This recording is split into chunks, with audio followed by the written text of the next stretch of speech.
Let's bring in Omar H Rahman, who's a fellow at the Middle East Council on Global Affairs and kindly joins me from New York. Welcome to you, sir, and thank you for your time. It's such a time of hope, it seems, from everybody who wants to see a ceasefire deal agreed, and we keep hearing the words that it's almost agreed, almost agreed. Do you feel that this is just about securing the fine details rather than any major concerns at this point? Well, from everything I'm hearing from my sources in Qatar and elsewhere, I mean, there's a tremendous amount of optimism, more than I've seen before. I mean, everybody has the right to be skeptical, nobody more than the people on the ground, based on the number of false starts and the fact that these kind of negotiations haven't gone anywhere. But from what I'm hearing, it is true that, it is about the details. In the past, the details weren't the issue. It was the fundamental gap between the Hamas demands and the Israeli demands. Which were not being bridged because no pressure was being put on the Israeli side. This time around, you have Trump, who made his threats, and it seems like, if you're reading the Israeli press, that Netanyahu is bowing to that threats this time around, and that's what's changed. So, if ground's been given by Israel, what exactly does that look like? Because I mean, one of the sticking points was that Hamas didn't want Israel to maintain military presence in Gaza. After a ceasefire was established. So does that mean that Israel is going to withdraw fully its troops? I mean, we probably don't know at this point, but do you think that's perhaps where they've given up, given some ground? Well, that's the letter of the agreement, that Israel will redeploy in the first phase, along with the release of hostages, the exchange of prisoners, et cetera, et cetera. It's the second phase in which they're supposed to pull out of the entirety of the Gaza Strip. That's the letter of the agreement that I've read. Whether you get to that point, that's the rub, because implementation is the key. And implementation requires the only party that's capable of holding Israel's feet to the fire and making them comply, which is the United States, do so. So Trump's putting the pressure on now. He's getting them to come to terms and agree.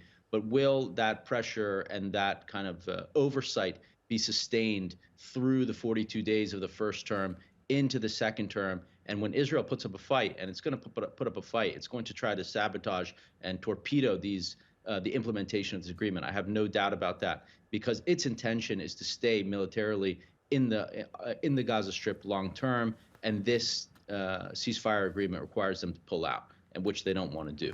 And that is exactly the point that I wanted to put to you, because Benjamin Netanyahu has insisted all along, and he really hasn't shown any kind of history of being flexible on the things that he insists upon. He wanted Hamas completely annihilated, and he wanted to maintain some kind of presence in Gaza. Given the fact that this is a phased agreement, there are several stages to it, is there, in your opinion, a strong concern that Netanyahu might just at some point say, well, I've got what I want and that's enough for now, and just basically violate the agreement or pull out of the agreement at a second or third phase? Sure, absolutely. I mean, that was always the question here, because if they had agreed in the past, was there somebody to hold them accountable for breaking their side of the agreement? That was always the problem. And there's only one party that can do that, and that's the United States.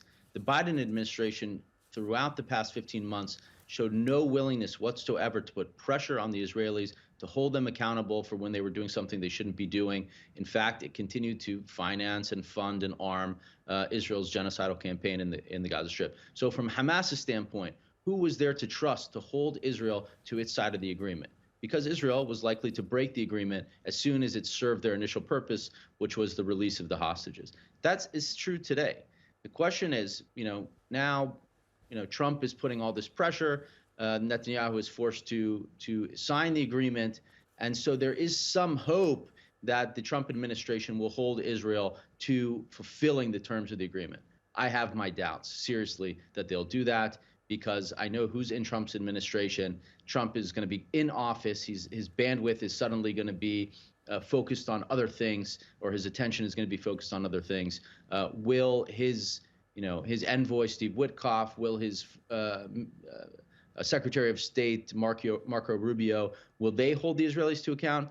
I'm not so sure. Steve Witkoff has done a really good job so far, if he's brought the Israelis to this point.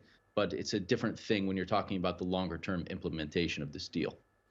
Omar, thank you so much for your time. Omar H Rahman is my guest this hour. My pleasure.